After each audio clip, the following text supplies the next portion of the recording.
Hey guys, this is Brad from Blue Nile Farm. Welcome to the channel.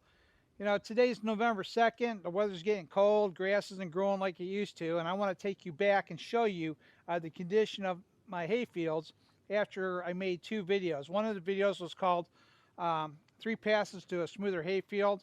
And the other one was called Hayfield's Rut Control. And both videos highlighted the offset disc behind me and the chain harrow and how we made several passes in the field to kind of eliminate these ruts and roughness in these fields. And by no means did we make a golf course, but we did make some impact into those fields. And I kind of want to show you the damage that was done or wasn't done. So come along with me and let me show you. It's kind of a recap of these videos 2 months later so you can see the condition of these fields and how they're going back. So let's get to it. So this is one of the last fields I did, and just kind of recap what I've actually did. First, I want to encourage you that if you never saw those first two videos, 3 Passes to a Smoother Hayfield or Hayfield Rut Control, both of those videos I kind of go through in detail kind of what I was doing. But just for a quick recap, the whole plan was to take an offset disc, and the reason for the offset disc, it provides the best cutting power with the less amount of destruction to the soil. Make 2 passes, go into the direction of travel, and then follow it up with the chain harrow. And the whole idea is to disturb enough of the grass growth to basically cut the soil, and any high spots would get flipped over, and the chain harrow would drag those pieces that broke off and level them out into the field to provide a smoother basically area that we can drive on. And I always went the route of travel that I did as I bale a field.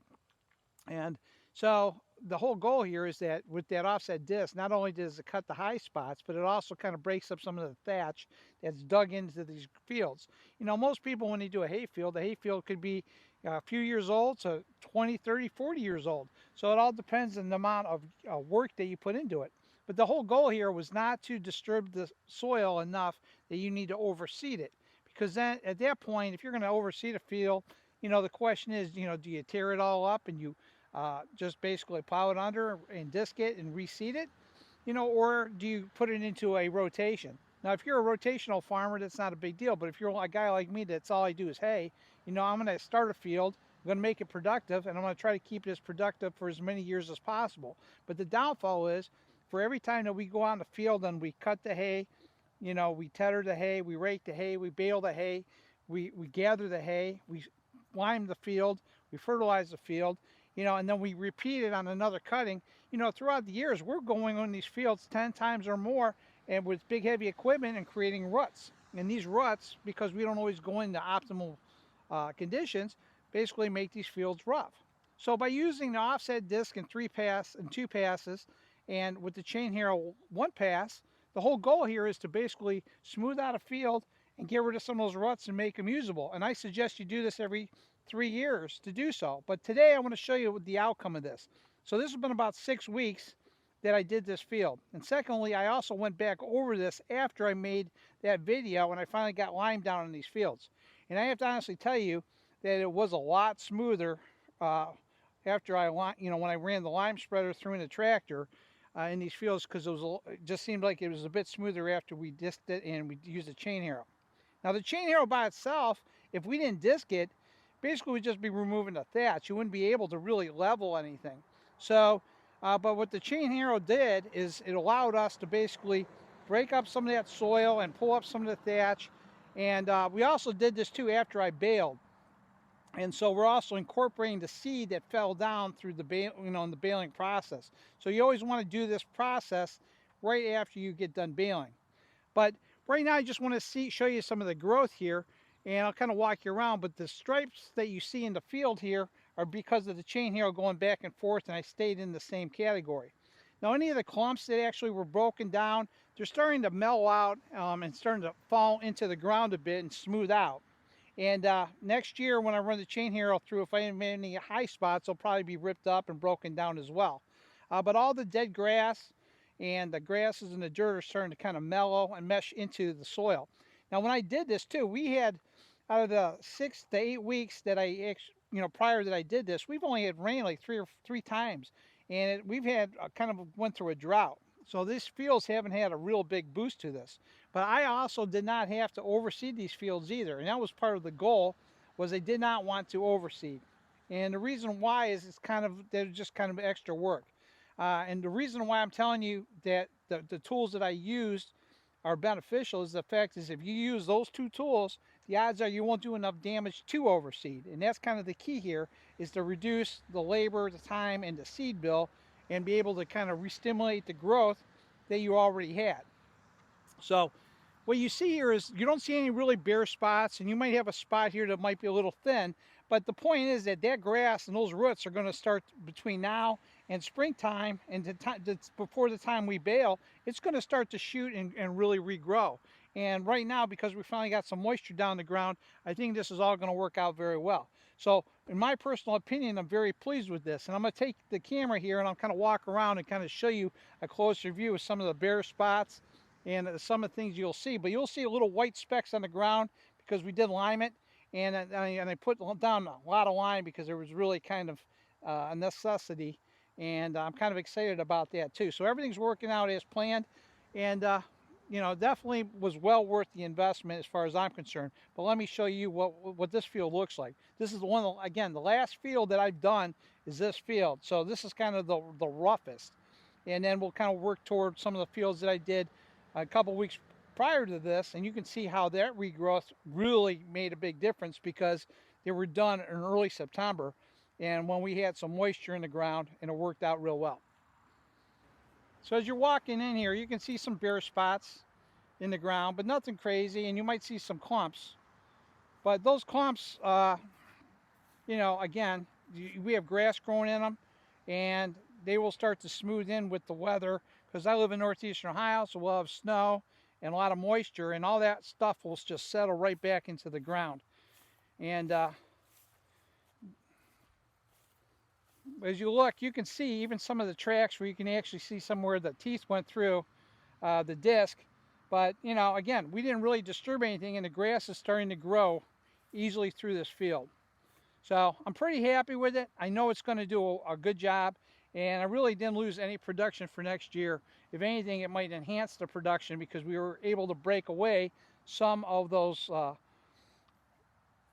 roots that basically were just stuck there for years, and kind of like broke them up so they can regrow again.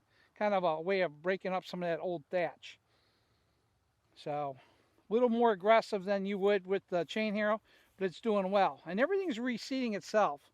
So I'm pretty happy with it, and I think it'll do okay. But again, this is an example that we didn't tear the field at all, and it's usable for this year, and I didn't have to put any seed down. So I'm pretty happy with it. So let's go out to another field, and I'll show you the first field I did, and I'll show you the total difference. All right, so this is the first field I did, and this has been about 8 weeks. And I also want to point out too, when I was talking about running that offset disc in the first part of this video, you know, when I was talking about running it through twice, you know, the key to the offset disc, it's not I'm running that offset disc and dropping down as deep as it can. I put spacers on the cylinder where I'm only going down 2 inches. You do not want to go down any more than 2 inches when you're running any kind of disc across the ground, because then you're going to chew it up too bad. The whole goal was to knock the high spots off just enough that they'll flip off to the side, and then we level everything out with the chain harrow.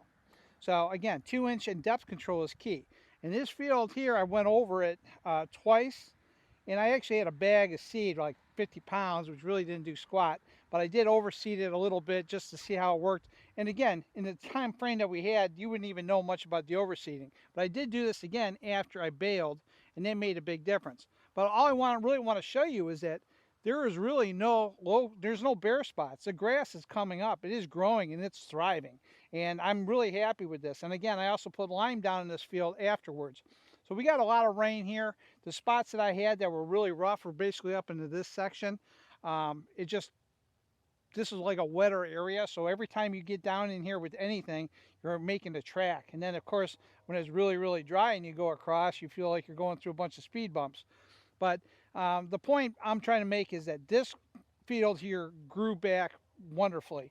And this is what I expect to get even on that field that I just showed you down in the springtime, that once the weather starts to settle in and then we start getting heat and all of a sudden the growth gets stimulated again, all those bare spots are going to fill in wonderfully. And then basically we'll be off to the races and hopefully producing some good hay. So I'm really happy with this field. This thing did well. And this field, it's been about 10 years since it was seeded and planted. And it got rough. It got pretty rough for only an 8-year-old field. So, I think most of us, when we come down to the issue, how do we deal with these fields? You get into you have two choices. You either tear them completely up or you try to do what I just did. And I'm really trying to tell you guys, if you have an offset disc and a chain harrow, you can easily, on a regular basis, every 2 to 3 years, go through a field and smooth it out and just keep it moving and keep it flourishing.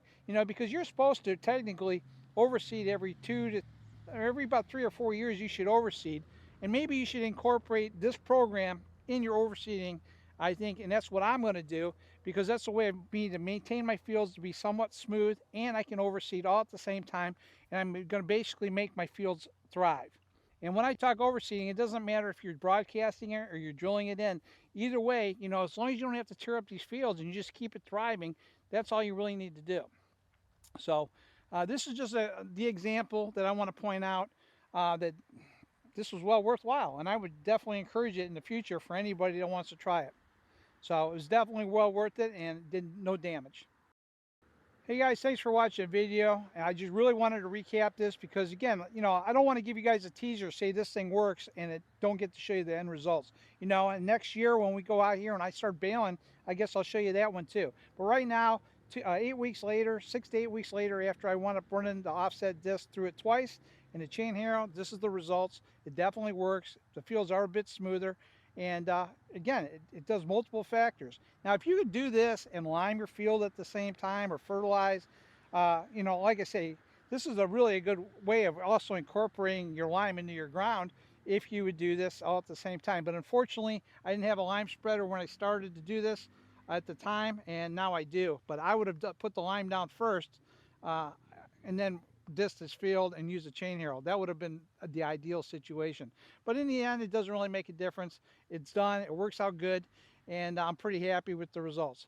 So thanks for watching, guys, and stay tuned for the springtime when I start baling my first time in these fields, and I'll give you another update on how I think this actually worked out. I also want to encourage you to go back and watch those other two videos. I think they're quite helpful, and it'll give you a really good understanding of what I did and why I did it. And if you have any questions, drop me a line. But this is definitely a good system. It works out better. And there's a reason why you use the offset versus a regular disc. And a lot of it has to do with soil disturbance and penetration. And that's really the important thing, because the key here is we're not trying to seed. We're trying to basically level without doing this. Now, if you were doing this on a clover field or anything with legumes like alfalfa, the odds are you have to do an overseeding. But if you're dealing with grass hay, you can probably get away with not overseeding. But I would time this again with the last cutting of the year, getting here and disc these fields, and use that seed that falls down from the baling as your overseed, and basically kill two birds with one stone. It's a win.